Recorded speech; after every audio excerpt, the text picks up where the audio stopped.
Hey, Shalom, Shalom. This is the brother Shamat with the Great Millstone Cleveland branch. I want to start off by, of course, giving our honor, praise, and glory to Yahweh, Bahashim, Yahweh Shai, Bahashim, Kakadash. Double honor to the elder apostles, the Great Millstone, rule well and teach well. Shalom to everybody that tune in, listen, and learn, and getting this edification from several brothers doing this ministry from the four corners of the earth. Shalom. And just getting right into it. Just want to go into a couple of scriptures and I'm going to close out. But this is the book of Sirach, chapter 10 and verse 8. It says, because of unrighteous dealings, injuries, and riches got by deceit, the kingdom is translated from one people to another. Right. And because of unrighteous dealings, right, this is how unrighteous dealings is how America was established. Before, you had these devils come over here. It was peace. You had the northern kingdom over here. You had Ephraim, Issachar, which is the Mexicans and Puerto Ricans. You had the Seminole and Native Indians, which is Gad and Reuben.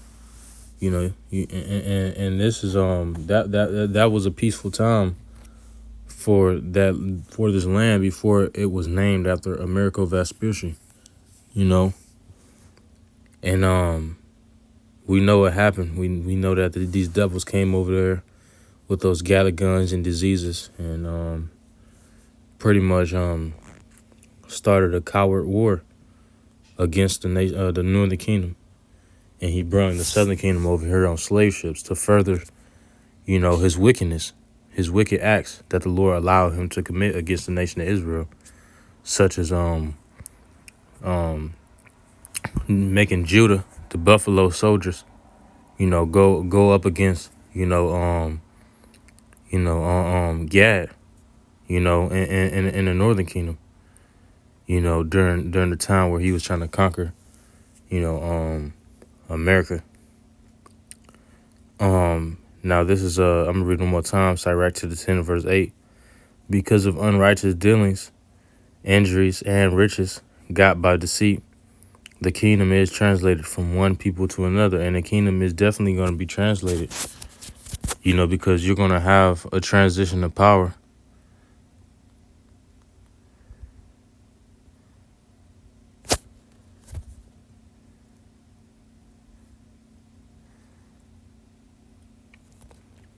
So we're going to get Job chapter 20, but first I want to get 2 Ezra, the 6th chapter, because once again it's going to be a translation of power.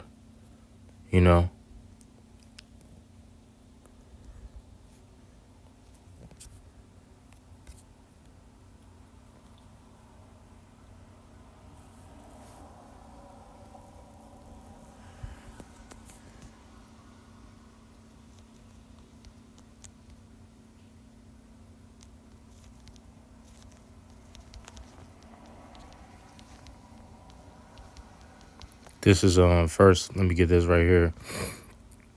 This is the book of Psalms.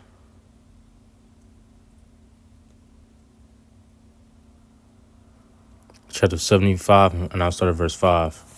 It says, lift not up your horn on high. Speak not with a stiff neck. And throughout the scriptures, a horn is symbolic for power. A horn or a beam. The script, when you go into the blue letter in some verses, it identify a horn as like a beam or a ray, right? It says, lift not up your horn on high. Speak not with a stiff neck, right? Don't be proud and rebellious. It's for promotion cometh neither from the east, nor from the west, nor from the south. But Yahweh is the judge. He putteth down one and setteth up another. And that's what you have seen, this throughout time and time again. The Lord keeps setting up these kingdoms, breaking them down, and then letting other kings rule. And we've seen it time and time again from the Babylonian Empire all the way up until now, which is the Second Roman Empire. Letting anybody and everybody, all of the heathen, has had their time to rule. Israel has had their time to rule. You know, now it's about to be a transition to power to where, let's read it right here, 2 Ezra 6 and verse 9. Because this is going to be the last promotion. Like we just read, the Lord, promotion comes from the Lord. So this is going to be the last promotion that you're going to see as a transition to power. 2 Ezra 6 and verse 9.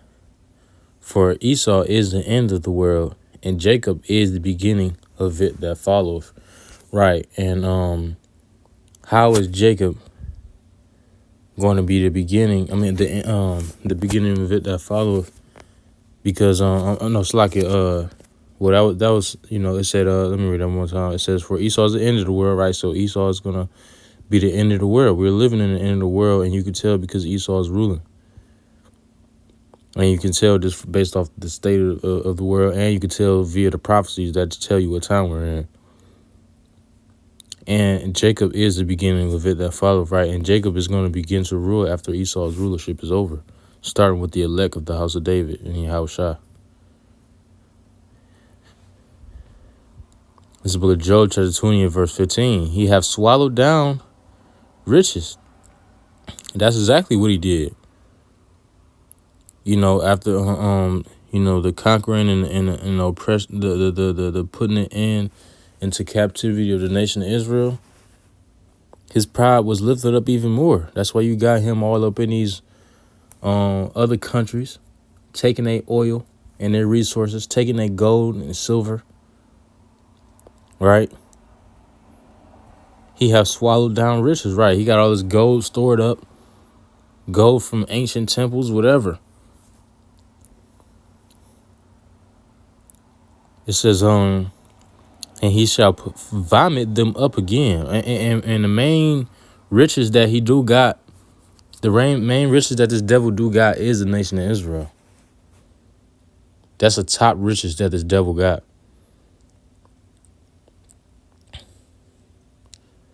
And this is why all of these several different kingdoms refuse to let the nation of Israel go, because we the apple of the Lord's eye. The scriptures call the elect precious stones.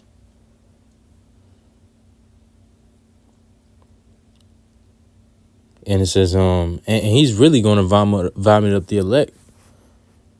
The Lord is going to make sure that's going to be the main thing. The Lord is going to overwhelm this place with fire and deliver his elect. It says, God shall cast them out of his belly.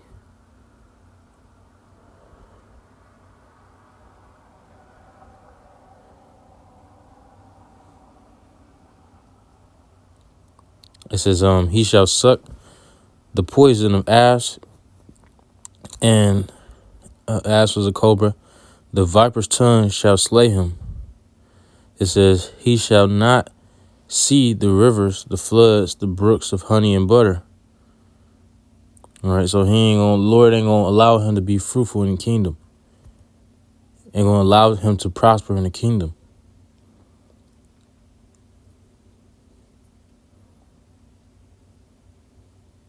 It says, that which he labored for shall he restore. Yeah, definitely. The scriptures, I think that's in the scriptures where it's talking about they shall bring forth the riches of the Gentiles.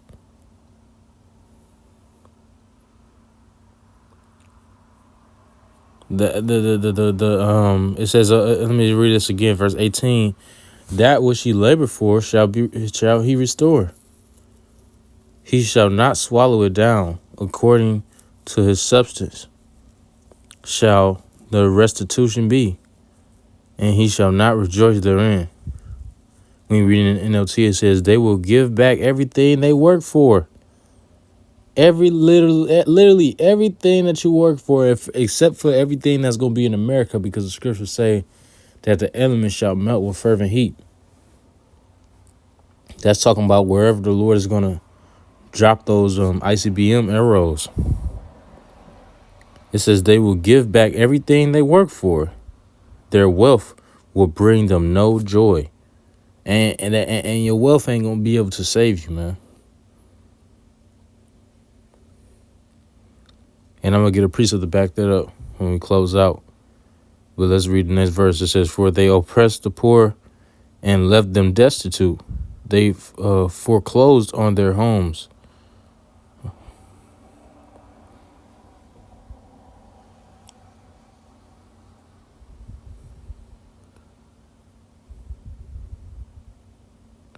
It says, they were always greedy and never satisfied.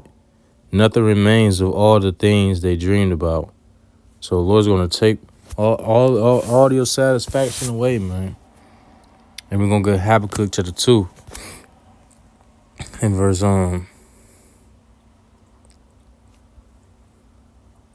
6. It says, shall not all these take up a parable against them and a taunting proverb against them and say, woe to him that increaseth that which is not his?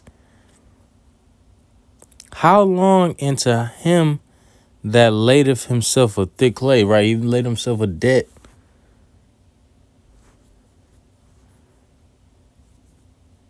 And they gonna mock you in the kingdom. All right.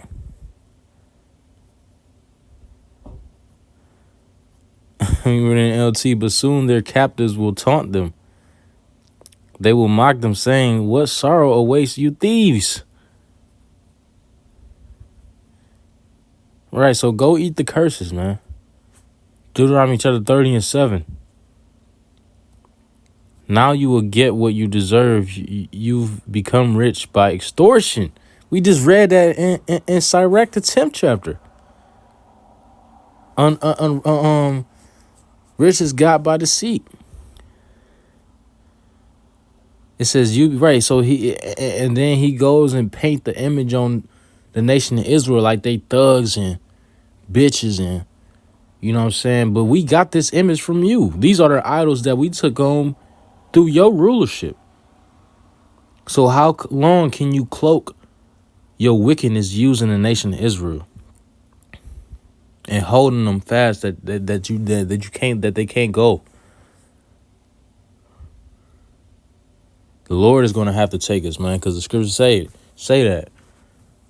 All that held them fast, we're talking about the northern and southern kingdom of Israel, they held them and they ain't let them go.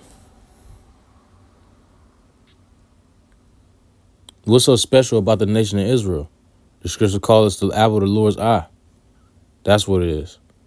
But it says, what sorrow awaits you thieves?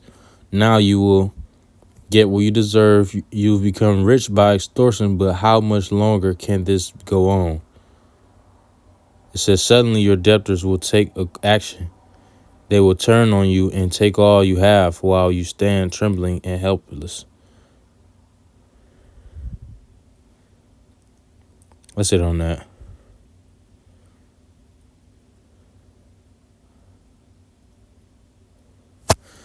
Now let's go to Zephaniah chapter 1, and we're gonna close out with this. Zephaniah chapter 1 and verse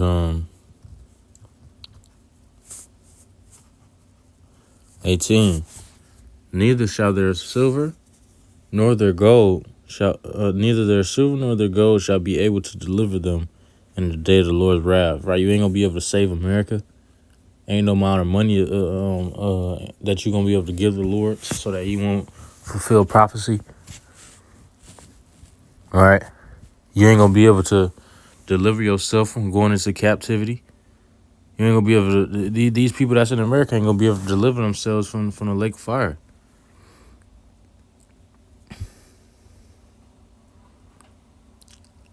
It says, neither their silver nor their gold shall be able to deliver them in the day of the Lord's wrath. Right? You think that you're going to use your silver, you're going to use a currency to try to make a doomsday bunker inside America? The Lord's getting ready to cover out this place so bad, ain't going to be nothing left but sand and vile creatures, man. But the whole land shall be devoured by the fire of his jealousy. For he shall make even a speedy riddance of all them that dwell in the land. Right, it says all of them that dwell in the land. But I'm going to close it with that. Lord's willing to edify the water. Yahweh, Shalom, forgive me. If you do listen, that's I'm going to say shalom. Shalom.